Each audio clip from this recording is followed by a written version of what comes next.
Hello, and welcome to episode 72 of the Sci-Fi Podcast. From Atlanta, Georgia, I'm Nick Zaufra. On today's podcast, I am pleased to welcome Dr. Karen Kovaka, Assistant Professor of Philosophy at Virginia Tech. Karen's research is all about the life sciences. How do disciplines like biology, ecology, and conservation science manage to come to grips with the messy, chaotic, and complex phenomena that they study? How can we use results from these sciences to solve social and environmental problems? What does the general public need to know about life science and environmental science? And what does meaningful public participation in science look like? One strand of Karen's research addresses issues of method and confirmation as they arise in particular biological controversies. Karen has written about the problem of defining biological individuality, the role of developmental plasticity in evolution, and different mechanisms for explaining the evolution of sexual preferences. Karen is now developing the general implications of her research for underdetermination and scientific disagreement. Another substantial part of her research is in environmental philosophy. Karen's projects here range from analyses of the effectiveness of different kinds of environmental interventions to both normative and applied work related to public understanding of and participation in science. In addition, Karen and Leighton Reed recently co-founded the Restoration Ecology Working Group at Virginia Tech. Right now, they are working on a project to help restoration ecologists select research projects that align with the values and priorities of local communities. And thus, without further ado, let's bring in Karen.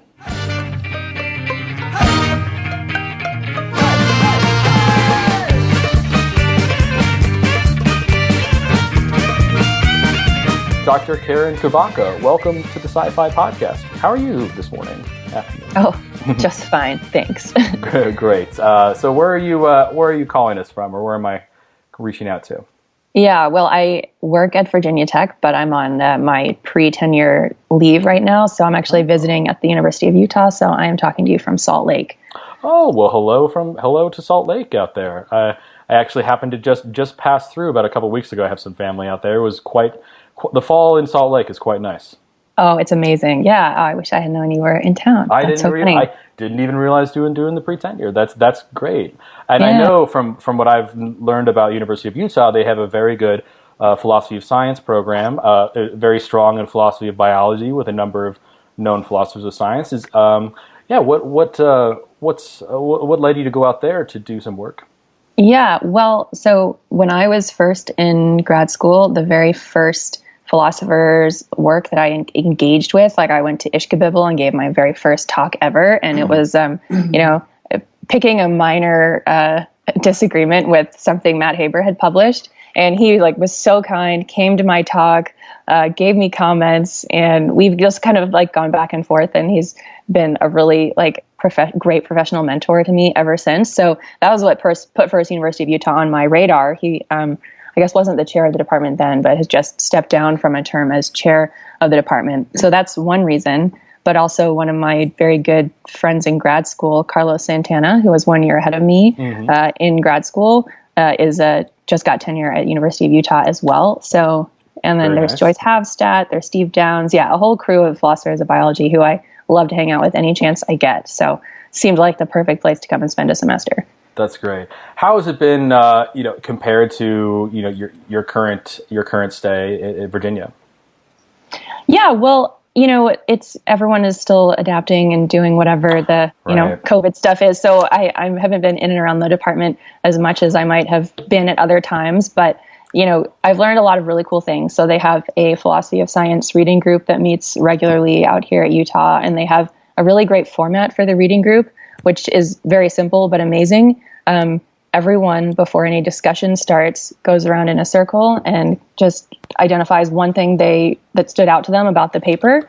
And so everyone speaks before any further discussion happens. And then the discussion leader sort of summarizes some of the comments, picks threads, and it goes from there. But I have never been in a reading group that was run this way, and I think it's amazing, and I think all reading groups should be run this way now. So I don't know. It's funny how those little tweaks to a format can change the experience, but it's really great. That's great. Yeah. What have you found? Like, what is that small shift in a format change? Just getting everyone involved right away. How has that made the experience different for you? Yeah, because otherwise sometimes you get like the founder effect for a discussion. Yeah. Whoever jumps in first and makes a point, like that really. So you don't get maybe a sampling of what everyone is thinking, and then make sure you can cover all of the different ideas that people bring to the table.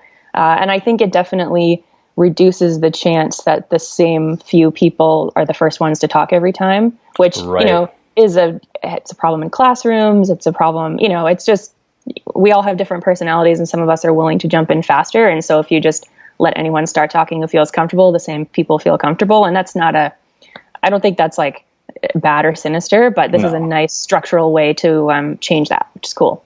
Awesome. Yeah, no, I think that's a really great idea. I'll definitely consider that in future reading groups. Glad to hear so it sounds like things are going well out there, save for obviously as we're, navigating, getting back into things and, somewhat being involved in the department as much as we can.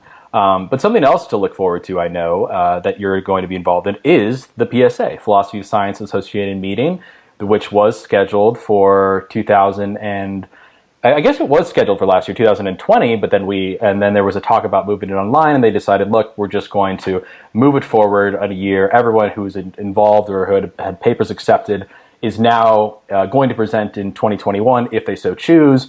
And also a cool thing about it is there's going to be hybrid sessions available where presenters can either present on live, they can present online, and there's also going to be entirely online sessions as well, which gives not only presenters a lot of flexibility based on their choices in terms of travel at this time, but also folks who, just who would like to view the conference and just, see those things. So, do you want to tell us a little bit about, what you have coming up in store for the conference and, what's your take on, the conference in general? Well, I am very excited about it. Last weekend, I was on a virtual panel at a virtual conference, and after it was finished, I realized that was the last online presentation on my schedule. And now, unless I schedule more, I don't have any online presentations, and I don't want to schedule anymore. It was such a relief to realize there were no more on the calendar. So excited to be going to the PSA in person. I'm sure it'll be, different, but I'm also sure it'll be great. A lot of the Utah folks are coming out. Some of my students from Virginia Tech are coming out for the poster session. So it's going to be really satisfying to get to see them in action. It'll be a nice convergence of people. And I just heard that some folks from the UK are actually going to be able to make it out. The timing is going to work out just by days, so that some people can actually make the journey. So that's pretty cool. Yeah, it's I think it's November 8th or something that folks can start flying in without passing through Canada or Mexico or wherever else their loophole they have to get. So that's a huge plus. Yeah. So it should be good. And so you have, and also, so I noticed you're speaking in a couple sessions, one in philosophical issues and meta-analysis, but another at the President's plenary session on a PSA forum on climate change action. Is that correct? Yeah. So I am really excited. I mean, this kind of event has been becoming more and more a part of the PSA. I feel like every year since I started going to the PSA, which must have been 2014. So having events that are open to the public or events that are more focused on outreach. So this isn't the only such event at the PSA. There's also this really cool one about climate change in the Baltimore area. But this forum on climate change action. So my PhD advisor, Michael Weisberg, is on the panel. I'm on the panel, Andrew Light and Kyle White. So all people who have, different kinds of involvement in climate change action, right? So my piece is going to be talking about some of the work that I have done with Michael Weisberg in the Galapagos Islands around community science, community education, and adaptation for climate resiliency. So it's a kind of a case where we have really tried to take seriously lessons the values in science literature that comes out of philosophy of science and apply that to some like community engagement and climate change action. So I'll be talking about that a little bit, and then about some of the more local research and service collaborations I have in Southwest Virginia that are also like drawing on the same kind of lessons from values in science. How can that make climate change action efforts better and more effective? Well, that's fascinating. So So I've known your work from our meeting at this Mid-South conference, but it's not often when you hear of philosophy of climate science, you think a lot of papers that are examining models, or those which do have had some impact in the science by being cited by some climate change oversight groups, governmental groups. However, you don't hear as much about local action and things taken by yourself and Michael Weisberg. And so, I'm very much looking forward. Will that be streamed online by chance? Do you know? Oh, I am guessing that it will. I should know. I'm going to assume the answer is yes, but if it's not, I'm sure. Hopefully, that will be a good one. I mean, that's one I don't want to miss. And if I can't, I'm still sort of on the fence whether I can physically be in the PSA, but I am excited to nonetheless, view a number of different talks. So, okay, well, great. We're definitely looking forward to that, and I think anyone who's interested should definitely attend this. Is this one of those that's?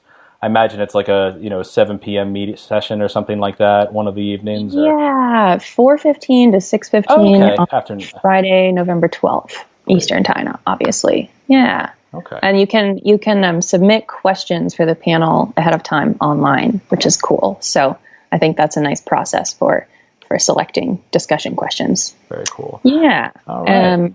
And then I'll just say, because I'm also excited about the symposium that I'm presenting in.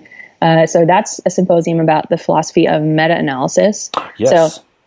So meta-analysis is a fascinating research method. It's just where you use statistical techniques to combine the results of a bunch of studies that are already published about some question and try to get a sense of what the overall weight of all of that evidence is. So it's a way of amalgamating or combining evidence.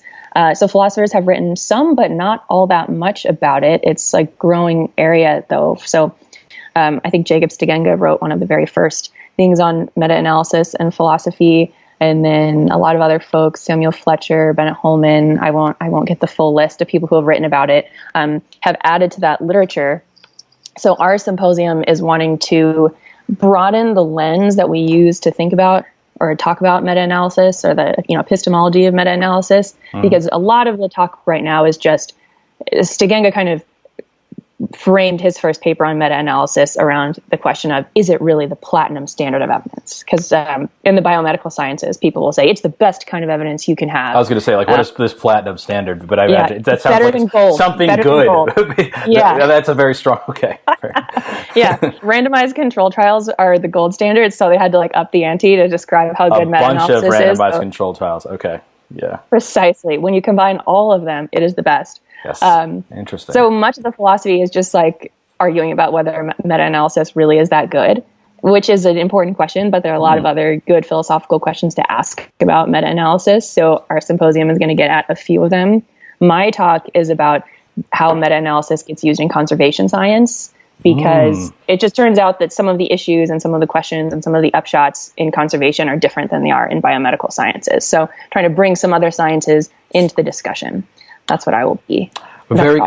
No, that's great. And I imagine, as is the case, when you get into the specialty, when you get into individual sciences, different questions or problems arise based on how the science is carried out, or how the scientists within that community are receiving it.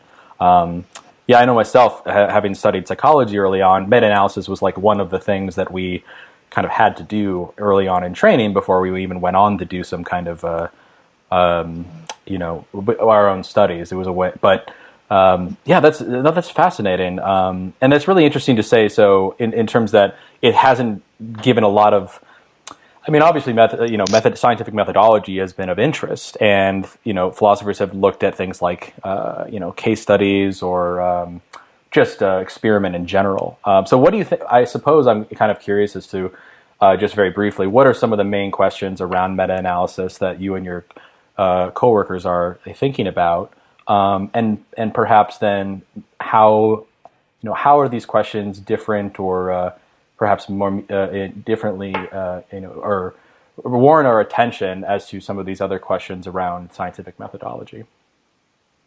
Yeah. So the claim about meta-analysis, if you're really on board with its excellence, is that it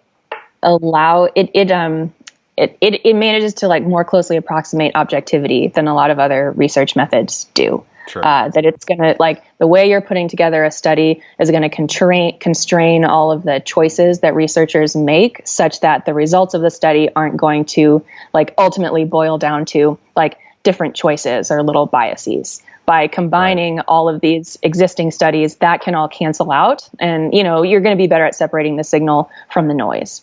Sure. So that's the hope. The critique is that when you actually sit down to decide which studies to include, which statistical models to use to analyze them, so on and so forth, that all of the exact same issues that come up in other scientific methods also arise. What do you know?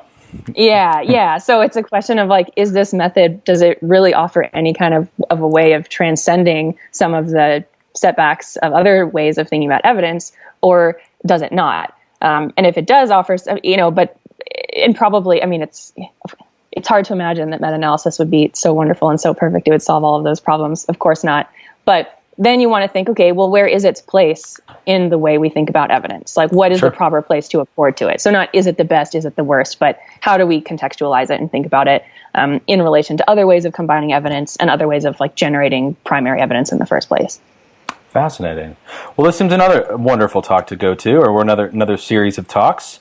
Is this a Sunday or is this a Saturday? When is this? I believe it's on Saturday, but it's one of those days. Whenever November 13th is. I've seen it here. There we go. That is Saturday, and it's in the afternoon sometime. Perfect. So like right before the talk, you get back to back. Okay, great. Yeah. If all goes well, I will show up on the right day and at the right time. Okay. Well, well, thank you for sharing about that. I mean, just this group. So it sounds like you have some really, really great things, obviously, like just, community science action and kind of giving back to and describing in that, but also some really, cutting edge philosophical analysis of evidence. Is there anything else, I would say, before we move on, exciting about the PSA or, you think might be different this time around, considering we've skipped a year? Like, I don't know. What's... I guess I don't know. In a way, I don't even know what to expect. Yeah. Right. I mean, the conversation around it up until like September was, is it actually going to happen in person? Like everyone I knew was just waiting on buying their plane tickets, until the last minute. So, but yeah, so I mean, it'll be in a way smaller. Maybe it'll feel more intimate because not as many people will be able to come in person. So that could be an upside, even though, if that just means some people aren't able to come and it doesn't make sense for them to travel, that is, a real drawback. So we'll lose the company of a lot of people it would have been nice to see. But yeah, I don't know. I guess we'll find out. We'll find out. Well, PSA coming up November 8th, November 9th, or I think 10th, or something like that. It's coming up. It's very soon. So second week of November. Yes, second week of November. be there in Baltimore. Anyway, well, let's take a quick step back. I'd like to get to know you a little bit more as a researcher, as a person. Karen, tell us a little bit about where did you grow up? Yeah, I grew up in outside of Louisville, Kentucky. So either on the Kentucky side of the Ohio River or the Indiana side. Mm-hmm. I lived in Indiana as a child for longer than I like to admit. I just tell people I'm from Kentucky because it sounds cooler. And it's close enough to being true. Yeah. Actually, I had never really thought about that, but having lived in Indiana for 7 or 8 years, I suppose I don't really know the difference of what's cooler or not, but I'll take your word for it. As in the works in adolescence, what is valued in adolescence? I guess it's Kentucky. Here's what I think. I think that the place I grew up, still in the Ohio River Valley, technically in Indiana, is the northernmost reaches of Appalachia. And as you start to get farther north in Indiana, you're not in Appalachia anymore. You're really in the Midwest. So what I really want to defend is that I grew up in Appalachia. And saying Kentucky gives a better sense of that than saying Indiana. That's fair. Yeah. It is interesting. So it's almost like a four-corner spot because you do have Ohio and Indiana and Kentucky all kind of wrapped into one and very close to one another. So Yeah. Okay. So growing up in, let's just say Kentucky, Thank you. what were your interests growing up? What were you, what did you find yourself spending your time doing? Yeah. Yeah. I mean, I was a studious kid. I learned how to read really early. I like forced my grandmother to teach me. What I would do is I would like decide I wanted to write people letters, and I just knew how to write the alphabet. So I'd ask her to spell out every single word I wanted to write in a letter. And that got so tedious for her so fast. She was like, this kid needs to learn how to read. But then, yeah, as soon as I learned how to read, that was all I wanted to do. Loved reading. Yeah. Always loved being in school. Yeah. I don't know exactly what you would expect from a professorial type. I imagine school has to provide some sort of excitement or enjoy. Yeah. Right. Yeah, all about school. But we lived for a while, like the biggest chunk of my childhood memories, we lived in a log cabin on like 9 acres in the middle of the woods. And so we just got to like run around. We had a little river flowing through our property. We had like a little, Huckleberry Finn style raft. We paddled around the river. We had a rope swing. We could, there's lots. I have like very idyllic memories of just running around in the woods and playing all kinds of imaginative games and that kind of a thing. Oh, it's so great I imagine. I mean, it's so great at that age, especially to be able to explore and have new, be exposed to new, having a space to do that. Exactly. All right. So playful, studious. Were you into philosophy at the time, or was there, other interests at the time?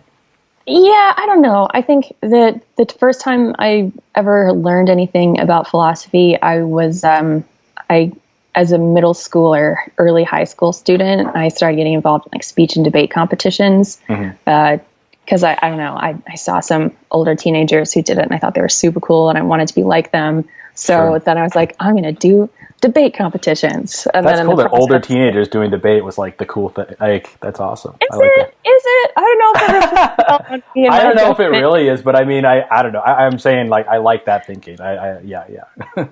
Yeah, and the smart kids definitely for fall in love with. That was, yeah. That was where my 13-year-old me, I fell in love with the whole thing. So yeah, I picked up a couple of philosophy books in the course of like learning how to prepare for debate cases, and ended up really I guess my family was also like very kind of like evangelical fundamentalist Christian, and like the religious angle and like, why do we believe in Christianity? Why is it true? Apologetics, defending the faith thing was pretty big for us. And I was all in on this as a kid. And I was very excited about like the possibility of, convincing other people about using arguments to do so. Yes, too. Yeah, precisely. Yeah. So that was, which is, couldn't be less a part of my life now, but at the time that was a huge motivator. And I think the promise that you could intellectually defend something like Christianity, which I mean, I have since given up on, but at the time it was really exciting. And it just like got me digging into philosophical texts and like the whole project. It's like a very inspiring project. It's naive, but this first time you get this idea that like we could figure out like what's up with the world and explain it and defend it and have this like clear picture, and that we are like good and virtuous for doing so. It checks a lot of like idealistic teenager boxes, actually. And was your family, or I would say the church, were they supportive of your efforts in doing so? Especially, I mean, I imagine especially because the intention was kind of toward, it wasn't like we're trying to find any inconsistency we can or something like that. But it's like, philosophical theology in many ways, Yeah, it's kind of funny. I mean, you're right. So everyone gives lip service to the idea that we're really willing to challenge our ideas, and if something's not true, that but if it turns out to be a lot of lip service, right? But everyone was very supportive, and in fact, I think because I was so into this is what sort of was able to get me out of that really isolated kind of a bubble in the first place, because our community of people was a conservative enough crowd that they were really hesitant about sending daughters to college at all. Like, it was a question whether they should even be allowed to go to college, and if they should be allowed to go to college, most people agreed that they should live at home and go somewhere local, because you kind of move from living at home under the protection of your dad to living in another house under the protection of a husband, and there should be a seamless transition. Sure.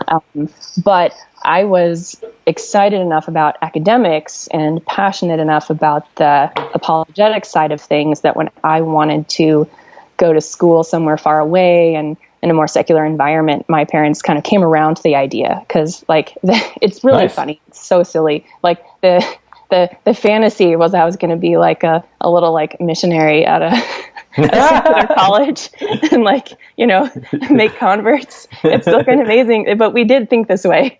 But it got Just me show up to Wesleyan and convert everybody or something. Yeah. Yeah. Well, and that's the thing. I went to a Jesuit school, and from our perspective, that was like going to a totally secular, godless school. You know, like that was far enough outside of the boundaries. Anyway, so but it got me to this really awesome school that both took faith seriously, but like eased me into questioning things. And, you know, if it wasn't for that, I don't know, my life probably could have taken a very different direction. So I appreciate, you know, the little path that got me into, expanded my world a little bit. That's great. And so you went to this Jesuit school. It was this, so in asking these kinds of questions, do you recall any, I mean, you say you've been sort of distanced from it now. I mean, was there like a moment, or were there certain questions that you realized, I don't know, was there a moment of separation or detachment for you? Yeah, well, the slow creeping up phenomenon was just that I started making friends.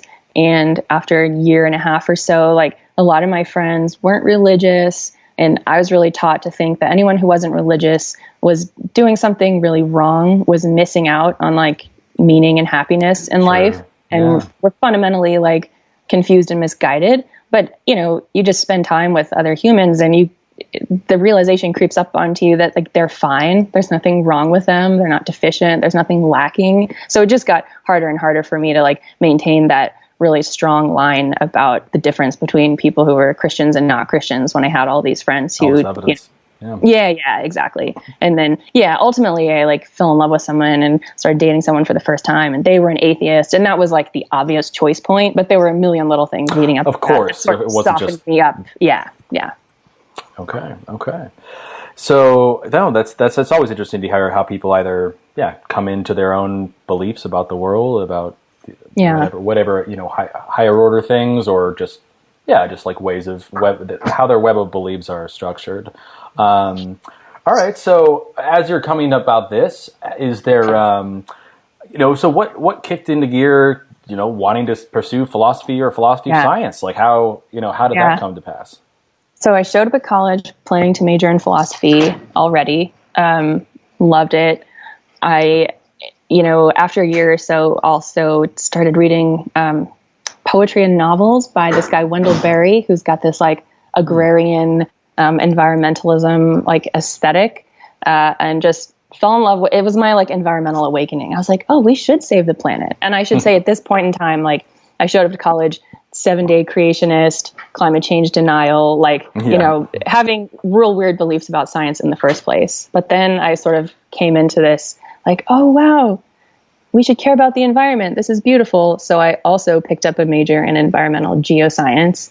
So I ended up getting like a different sort of foundation and approach to thinking about the sciences, which, was also part of, changing my beliefs. Right. So for a while, I really wanted to, go into something like development agriculture, right? Just like something that felt like it was good for the planet, had some kind of service component.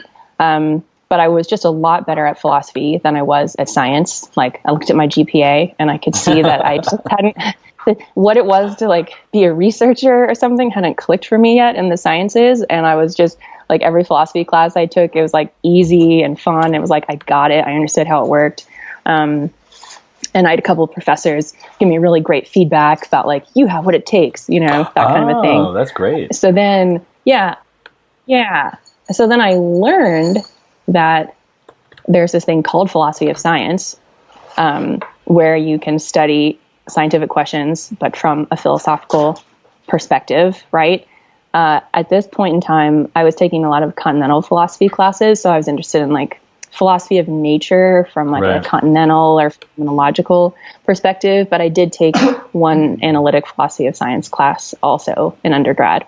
But as soon as I realized there was like some subfield of philosophy that would allow me to incorporate interests in science and conservation and environmentalism, I was like, oh, well, that's combine it all. Yeah, let's do it. Programs and I applied to PhD programs my senior year of college because I liked being in school and didn't have anything else that I really wanted to do, and figured that's a productive way to be in school, not know what you want to do. Yeah, exactly. Yeah. So I just went for it. Yeah. Awesome. Yeah, and so you ended up. So it looks like if you studied with Michael Weisberg, you studied at Penn. Yeah, I did. Awesome. Because. Yeah, just looking around, I was trying to apply to cities that also had good law schools because I was trying to end up in the same city as my boyfriend at the time. So sure. Philadelphia, Boston, Chicago. Yep. Yeah, exactly. And so that was one thing that drew me to Philadelphia. And then Penn was the best program I got into. And then Michael was a great at selling the program and making it seem like I would be valued there. And that was totally true. My visit there went really well. It was super fun talking to him. I could easily imagine myself, there, wanted to, rise to the level the other students in philosophy of science were at. So it was a totally easy decision to go there instead of anywhere else. Yeah. Well, I've heard so many things. I mean, I've interviewed Michael as well, Quayshawn Spencer, I've known folks who are doing some, the semester visits at Penn, and just, they have nothing but great things to say about it. How do you think, so, I'm curious, so obviously you kind of quite the background in philosophy prior, not some of us in philosophy of science, we don't always, jump into grad programs with a tremendous amount of background in philosophy. Some come from the sciences, some come from mathematics, but I guess I'm curious how a graduate program in philosophy of science in particular, it might have changed or shifted the way in which you approached philosophy, or perhaps just expanded something that's already laid down. Yeah, well, it definitely, so Michael really encouraged me to keep improving my scientific skills, in tandem with growing as a philosopher. Oh, and this is something he advises many of his students to do. So I took a couple of grad courses in the ecology and evolution department at Penn, but I also found someone who would let me work in their lab for a while. So I spent 2 years, I think, working in Tim Linksveyer's lab. He studies social evolution and using different ant species as model systems. So it's a lot of knocking Very ants cool. out with CO2 and then swapping out the brood from one nest into another nest. Wow.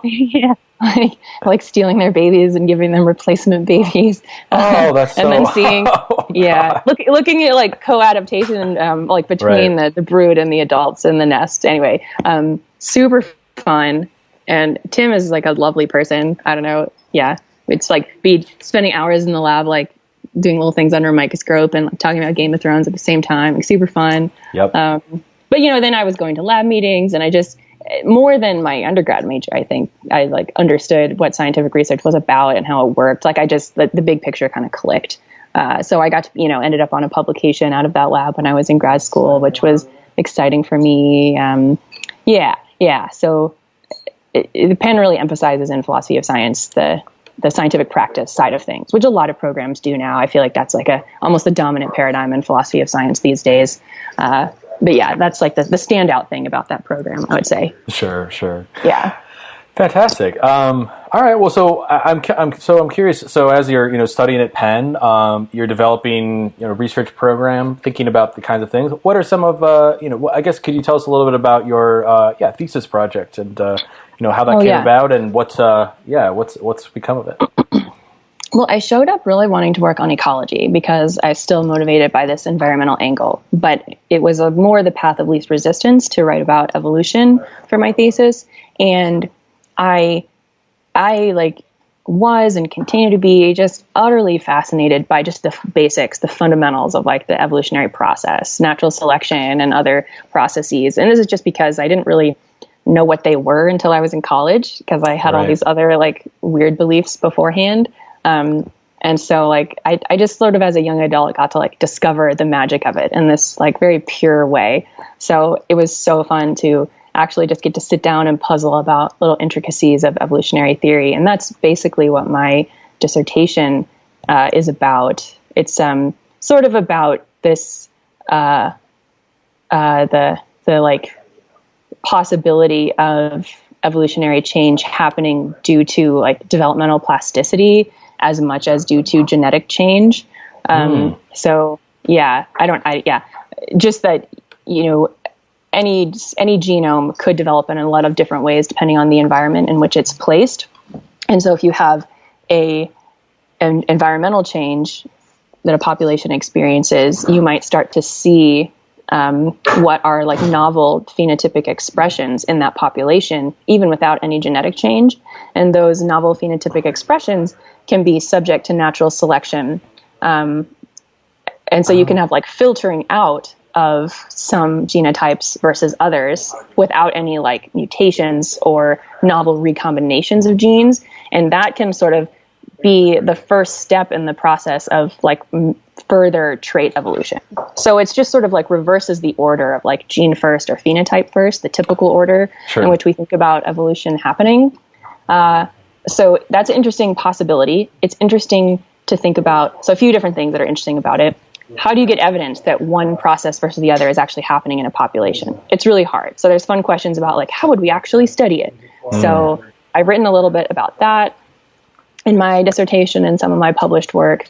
Then for fun sociological reasons, it's really controversial in biology. Like there's been a lot of fights back and forth about whether this kind of process is possible and how common it is and whether it's all that different than the mainstream thing, so on and so forth. So there's a lot of stuff to say about how this as a type of scientific controversy or as a specific scientific controversy, and a lot of philosophical things to draw out there. So that's another thing that I ended up writing about in my dissertation as well.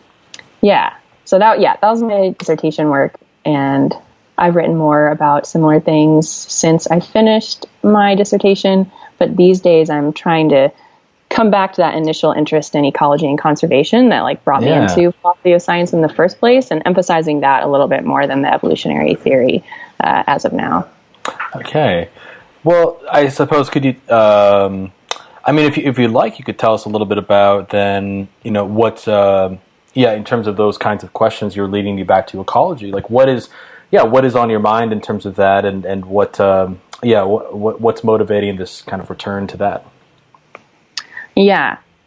Well, my big qualm with ever pursuing philosophy was and continues to be just like wanting it to feel practical and useful and like it makes the world better in some tangible way, right? Yes. And everyone in philosophy thinks about this. It bothers some people more than others. That's just a matter of like personality and disposition, but it bothers me a lot.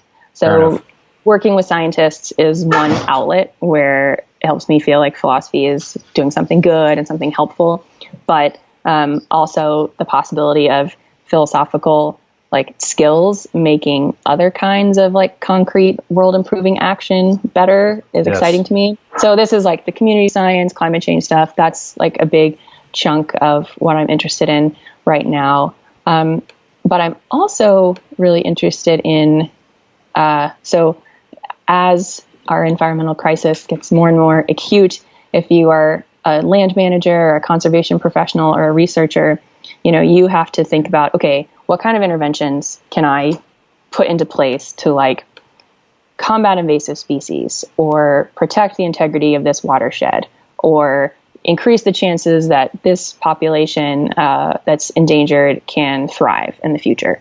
So there's all kinds of interventions we might choose to further any of these conservation goals, right? We can like rip out invasive plants. We can kill invasive mammals. We could take an endangered population and physically move it to a new place. We could plant new things in order to like stabilize a stream bank so that it's not as subject to erosion. Lots of interventions we could take. Some of them aren't really dramatic, like genetically modifying an endangered chestnut tree so that it's more resistant to a fungal blight. And some of them feel really low level, like not very dramatic and not very scary, just like replanting native plants. Sure. So that's like the landscape of decisions you face as a conservation professional. There is in environmental ethics, and I think in environmentalism more broadly, like outside of that narrow field, a real suspicion about interventions. Right. because the thought is, how do we get into this mess in the first place? Because we interfered in nature without being wise to the unintended consequences of our actions.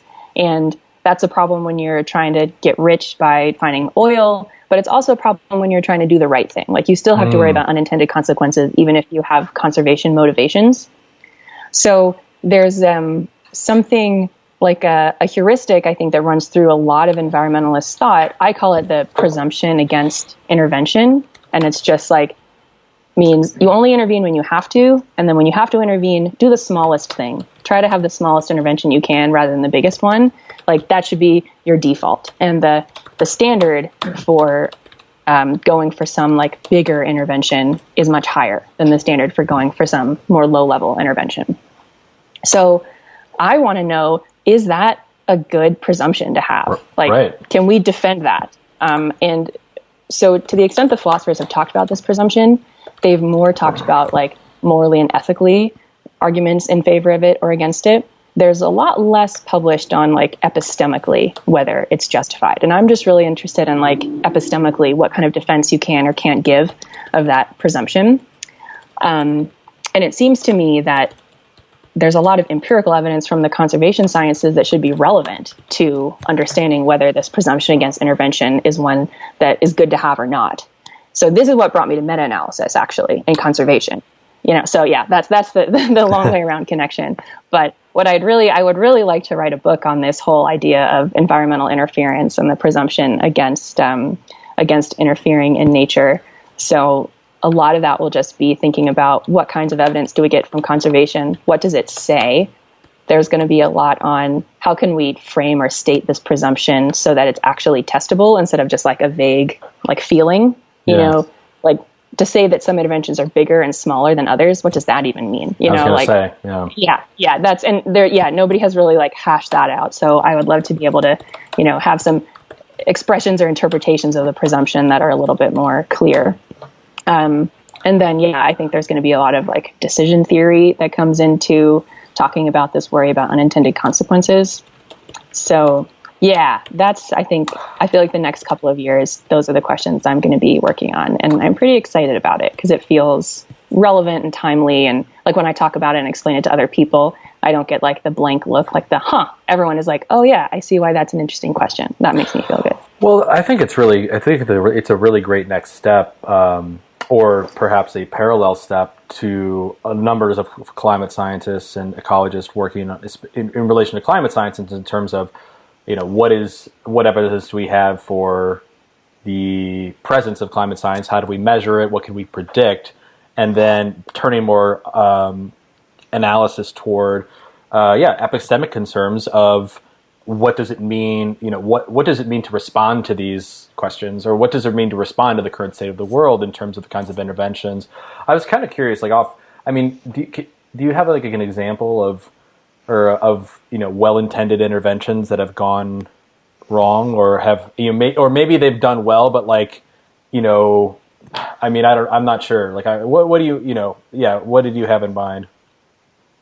Well, like one thing that can happen is if you're trying to deal with an invasive species and you can introduce a biocontrol, like introduce another species to act as a predator to control them. But then that new species could like actually, and has happened to like, spread and increase and be as bad or worse than the one you were trying to control in the first place. Right. So that's like, and so this is a worry like about what they call managed relocation of endangered populations. So like there's some populations that literally grow on mountain slopes, and as the climate changes, they can move up the mountain slope, but they can't get off the mountain to like somewhere else. And so like, like they can't migrate down and back up farther north, right? So their path to like migrating to better climates for them as climate change happens is sort of closed off. So one thing we could do is pick them up and move them somewhere else. But then people worry, well, maybe we just create an invasive species somewhere else or something like that.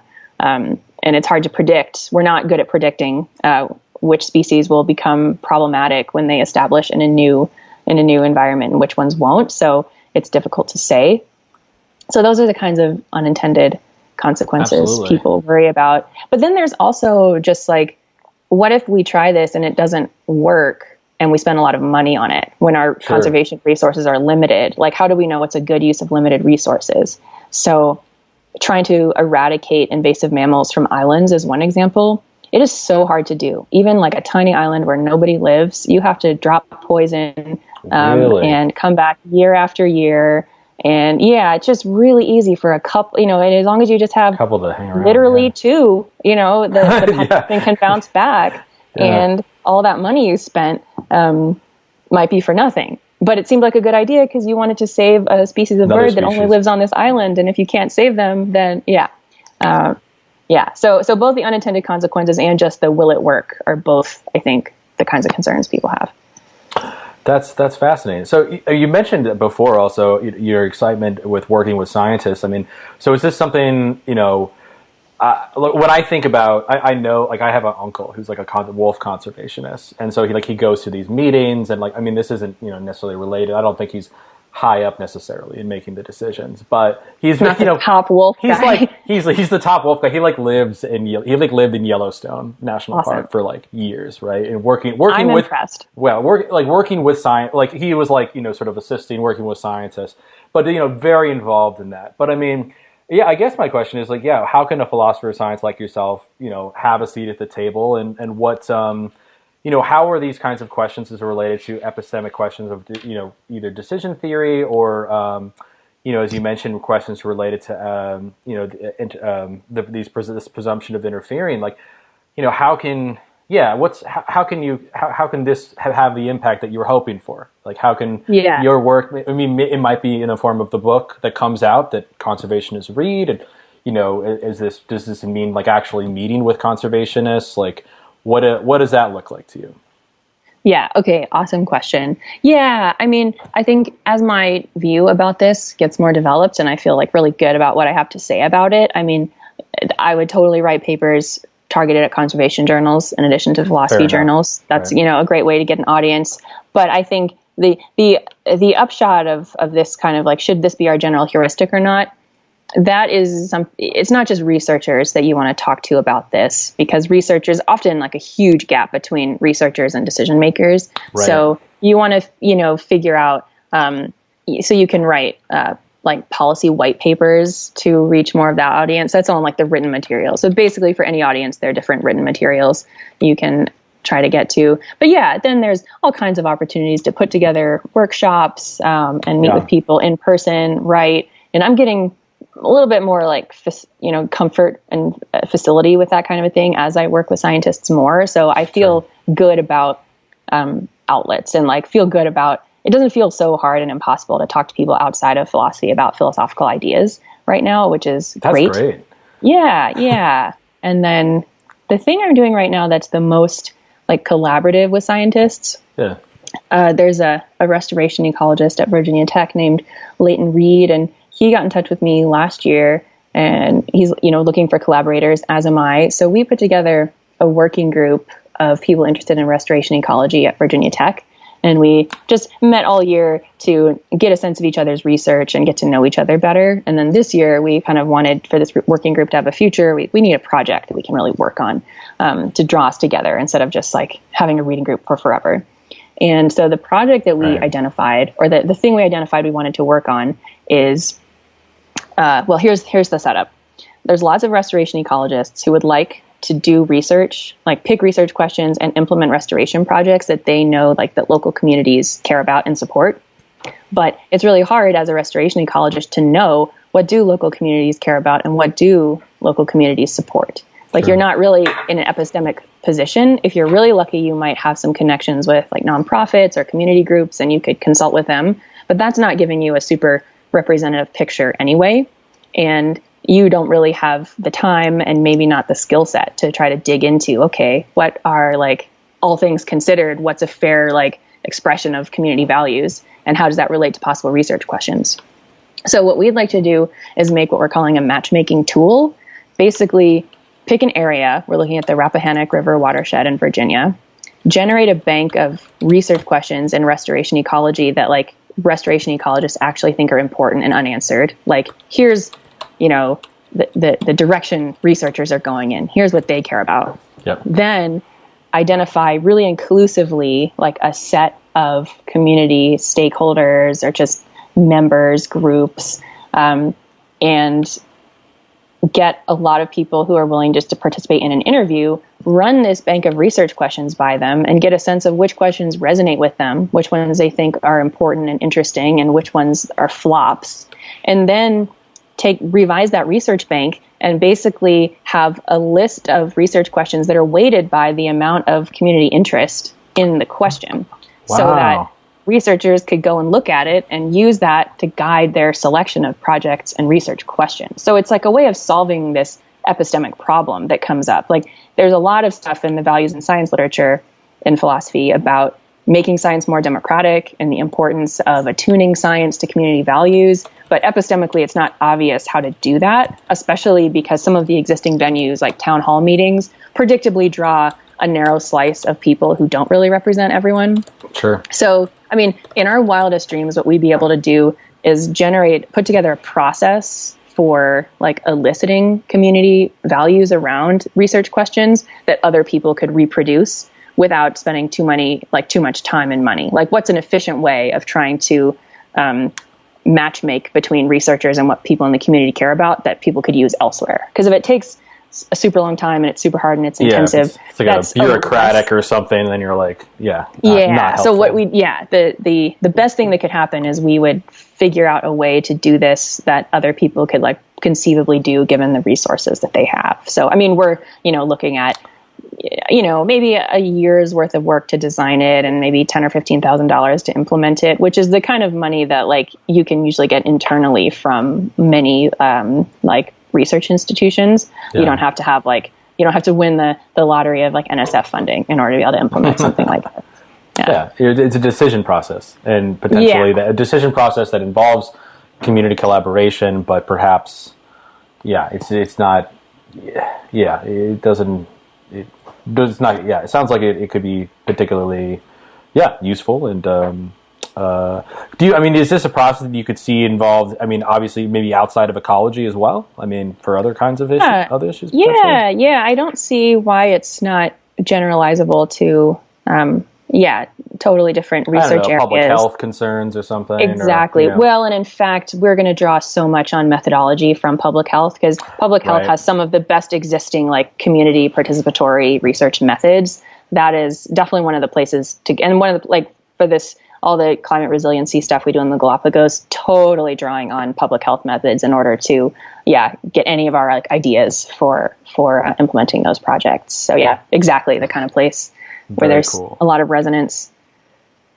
That's great. And perhaps, before we go, I'd be interested to hear a little bit. You touched earlier on the Galapagos project. So this is a long-term community science project that I'm reading here, equips local high school students from the island to San Cristobal to conduct behavioral research of the endangered Galapagos sea lion. So, I mean, how's this experience for you been? And then how has this kind of shaped your work in philosophy of science and ecology?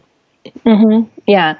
So I got to start working on that project when I was in graduate school, and it was just like impossible amounts of fun. Sounds amazing. Yeah. It's been lovely, but it introduced me just like concretely to a lot of the challenges of research that's community engaged. So, and I think we've like really done our best to circumvent some of the challenges, and I think we've done a good job, but it also just like brought home how much more work there is to do around this kind of a thing. So, I mean, developing a field site in the first place and building trust and building relationships, that's a super long-term process. And I think every year we see that we have like done more and more to build trust and have partners who know us and are excited to keep working with us. Like the difference between like year 1 and year 6 on that is really huge.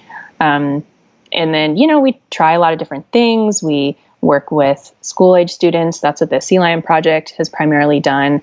But we've worked with, adults too, and different demographics depending on the project. We've tried. So the Sea Lion Project is like the full, complete, we came up with a protocol, a research question. We had participants. We ran it over 3 different years. We generated data. The data is published. Like, we kind of went from start to finish on it. And then it's sort of spun off from that a lot of different projects. So the one that I'm working on now, as the Sea Lion project has drawn to a close, is trying to identify exactly how, get a clearer picture of how the effects of climate change will influence the Galapagos, and then to work with people to come up with like resiliency strategies and solutions. So that's exciting because it's an even more immediate like connection to what matters to people and how their lives go. People really care about sea lions in the Galapagos. They are excited about them, but they, it's a little bit less like a storm may take out your house. So that's like has this immediate kind of impact that people care about in a way that the sea lion question is still even a little bit more far removed. So it's fun to be working on, even more immediately important questions. Yeah, and this is great that it's been a project too that you said you started in graduate school, and then I know Michael Weisberger has continued, and now as a professor at Virginia Tech, been able to continue and contribute to, and I imagine it's expanded along as you have as well. Yeah. Oh, yeah. Michael's got a huge network of people at different universities who are, working on this project now. So our weekly Zoom meetings are just a rotating cast of characters from all over. That's for sure. Great. Yeah. All right. And lastly, before I ask the final question, so we didn't really get to talk about your transition and your, arrival at Virginia Tech, but if you want to, I guess you could share, how did that happen? And then, but also if you want to share just, a little bit about Virginia Tech in general, it's cool. It's philosophy of science offerings, what's going on there. I don't know, any recommendations to, students or faculty interested in visiting or something like that. It'd be great to hear. Oh, yeah. Yeah, I would love to. So, historically, Virginia Tech has a lot of strengths in philosophy of science. So that was like a very exciting thing about coming there for my interview, just knowing that it's a department that values philosophy of science. And so since I have been there, we have been able to make like 4, 5, 6, like an insane amount of hires. So the make of the department has changed. It's grown, and there is so much energy in the department right now. It's a really exciting place to be. So Wendy Parker is one of my colleagues now. So that's sort of a dream. Yeah. Oh, for any I didn't realize. Is that new, or she's been? Yeah, I think she started officially last fall. So I think this is her second year at this point. I could have, we hoped and dreamed of making this hire for a long time. So sometimes I forget when it went from like imagination to reality. Oh, great. Yeah. So very exciting place to be for philosophy of science. And the fact that it's a land grant school, which a lot of investments in STEM mean that there are a ton of scientists around, and the possibility for collaborations are really, really rich. So I really like that. That's maybe my favorite thing about working there, is just how exciting of a place it is scientifically. I got there, let's see. So I finished my PhD in 2017. I was on the job market that season before I defended. And let's see, I got a job offer at the University of Idaho, which I was really excited about. But I also got a postdoctoral offer from the Center for Philosophy of Science at the University of Pittsburgh. And tough. I really wanted to take the postdoc, and Idaho wasn't able to let me defer because their justification for the hire was that they desperately needed a new teacher right away. And they couldn't really sell, I think, to the administration that we really need this new hire, but also let's wait a year before she comes to us. Right. So I would have, accepted that job offer and the postdoc, but I had to choose. So I went for the postdoc. I don't know, just went with my gut. It was a little scary because I didn't know if I would ever get another job offer, but I decided to go for it. Yeah. But if there was one postdoc to choose, it's probably that one. I was excited about it. Yeah. And so, so I went on the market again the next year, because the only downside to that postdoc is it's 1 year instead of 2. So you have to get right back on the wheel of the job market. You're already applying in that fall that you take it. It doesn't give you much of a reprieve, but so it goes. So I had the interview with Virginia Tech on that second cycle and got the job offer. And I was in New Mexico at the time at a conference run by the Santa Fe Institute about philosophy of biology. And I was kind of like keyed up about the conference because there were a lot of people there who were names of papers I had read. Yeah, I was Sure. just like, really psyched to be in the presence of like really, really distinguished scientists. And then I got a call with this job offer, and it's just over the moon. Oh, of course. Yeah. Went on a celebratory camping trip as soon as the conference was over in New Mexico. Oh, that's awesome. You gotta have some success and celebration, especially for the success stories. Yes. That's right. So the last thing I'll say about VT is we have a terminal master's program. It's funded. It's awesome. Everybody should apply for it. That's you don't hear about that every day. That's great. There aren't so many funded MA programs, and our director of graduate studies is as committed to like mentoring students and making the student experience amazing as like I think it's possible to be. Her name is Jordan McKenzie. I think it's a really, really awesome place to do an MA right now, like a particularly awesome place. And so anyone who's thinking about applying to grad school in philosophy, thinking about the MA, you should definitely consider VT. And we have strengths in philosophy of science, but many other areas of philosophy as well. So I'll be done with the spiel, but that's great. I mean, from someone who transitioned myself over from the sciences to philosophy, an MA definitely was a nice stepping stone to, learning, just having some time to learn philosophy. And so being in a place like VT, I could imagine would be, a great spot to do it. So. Totally. Awesome. And even if, I think it's a good time to go through that discernment process about whether you want to do the philosophical PhD. But the other thing we're really committed to is helping people decide and being there for people who don't. Yeah, exactly. Because I know the last question you're going to ask me, and my thoughts on this are a lot to do with other ways of being a philosopher than just getting a PhD and trying to be an academic. So we do care about that at Virginia Tech as well. Fantastic. Well, let's get into that question. The question being, what do you see to be the greatest challenge facing philosophy of science today? Yeah. Well, I love philosophy of science. I would love to see it grow and thrive and flourish.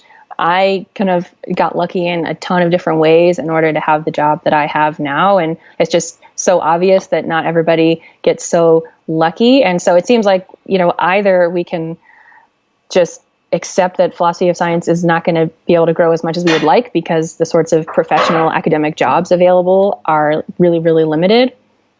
Or we can try to have a bigger imagination and think outside the box about what being a philosopher of science can mean and how to apply those skill sets and what the training can look like.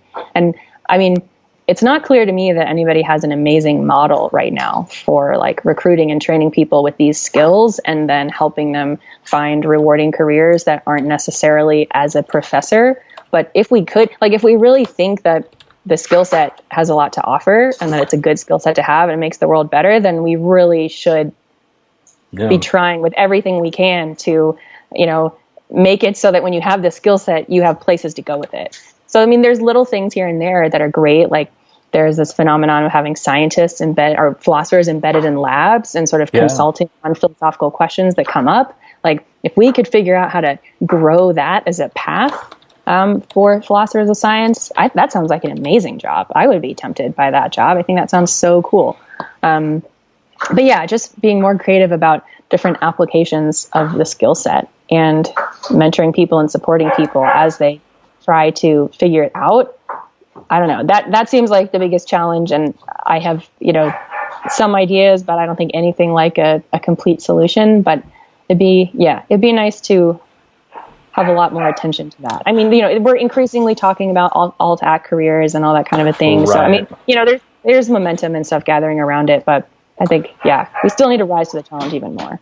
Well, I love the idea of perhaps expanding the concept, as I said, of the success story of not just being somebody who, went from PhD to postdoc to tenure track job and whatever, but like someone who maybe, does a terminal master's under the, learns the skill set and then, works in all facets, kinds of ways, whether it's in the sciences, whether it's in policy, whether it's, it could be in law, could be in financial sector of some capacity, but with kind of a tune toward these things that they learn. So I think, my immediate reaction is just having faculty like yourself and others, like younger junior faculty, junior mid-career faculty who then, they've been through this and they're now aware of this. So they can advise appropriately and select appropriately and encourage appropriately. Because, it's true that like half or more of the people that go into PhD programs either drop out or or they finish and then they go in to do something else. And so it's not necessarily,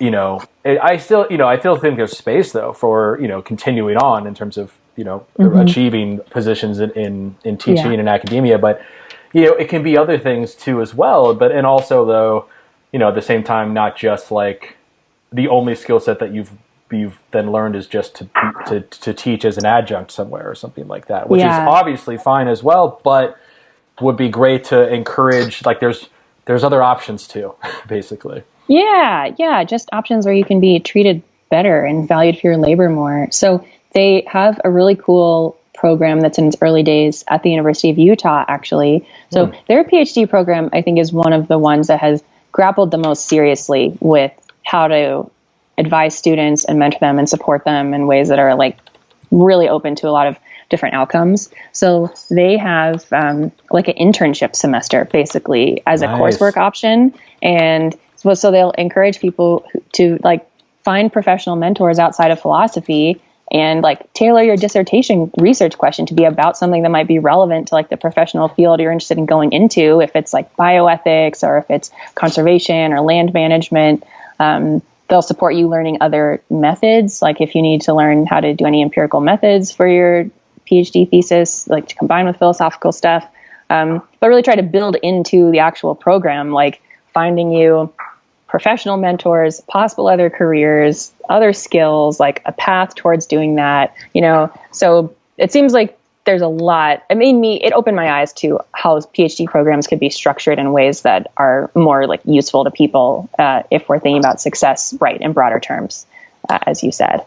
Well, that sounds great, and I'm hoping to see more of that. I think people are starting to do that, but I think we could definitely see stronger positions or something like that. That sounds great. Like I hopefully maybe University of Utah and others can be kind of leaders in that path, and then ultimately in turn, I could see that sort of indirectly relating to the the questions related to like how, the big one that a lot of philosopher sciences have is like, how could we have an impact in the sciences and elsewhere too? And it's like, that's obviously can come from working as an academic doing certain things, but just how can even, in a variety of ways can people who have studied this skill set and can see, have practiced it or have studied with so-and-so and, just getting people in all kinds of capacities to engage would be, if we believe in it, if we believe in it, then that should be a good thing. Yeah, exactly. Awesome. All right. Thank you so much. It was a great pleasure talking with you, Karen. Thank you for taking the time, and best of luck. Enjoy your time. Are you in Utah for the fall, the whole year? What's just the fall. Okay. So I know it means I'm going to miss ski season, but so I was going to say it's beautiful. Yeah, if you can hit skiing quite there is quite nice. The any canyon you choose is an excellent place to go. But the weather, well, enjoy that, and also enjoy the PSA. I will definitely, if I do make it out, I'll definitely try to make it to those sessions, and if I don't, I'll catch it online. But sounds good. Yeah, it'd be really fun to see you. So thanks so much for this. Yeah, thanks. Have a good rest of your Friday. I'll talk to you soon. You too.